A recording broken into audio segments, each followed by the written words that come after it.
अस्सलाम वालेकुम दोस्तों। जिम्बाब्वे के खिलाफ पहले टी20 मैच में पाकिस्तान टीम के कप्तान बाबर आजम की बहुत ही उम्दा बैटिंग जारी है। तो आइए आपको इस वीडियो में बताते हैं कि पहले टी20 मैच के लिए बाबर आजम को आईसीसी की जानिब से बड़ी खुशखबरी मिल चुकी है।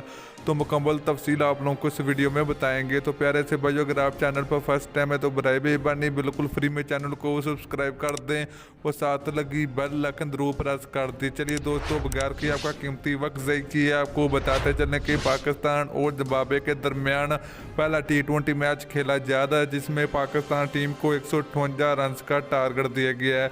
तो इस वक्त पाकिस्तान टीम की 2 विकेटें गिर चुकी हैं। तो फ़खर जमान और हैदर अली आउट हो चुके हैं। तो अभी क्रीज पर बाबर आजम और पाकिस्तान टीम के प्रोफेसर मोहम्मद हफीज़ बैटिंग कर रहे हैं।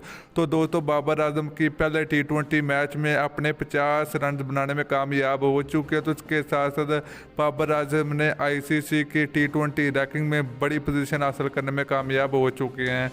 तो दोस्तों, अगर बाबर आजम अगले 2 टी20 मैच में अगर 80 रन बना लेते हैं तो बाबर आजम दोबारा आईसीसी टी20 रैंकिंग में नंबर 1 बैट्समैन बन सकते हैं। तो अगर बाबर आजम ने अगले 2 टी20 मैच में 80 रन बना लिए तो दोस्तों क्या ख्याल है कि बाबर आजम पहले पोजीशन में हासिल करने में कामयाब हो सकता है या नहीं? तो आप लोगों ने ज़रूर बताना है। तो फिर मिलते हैं किसी और वीडियो में। अल्लाह हाफिज़।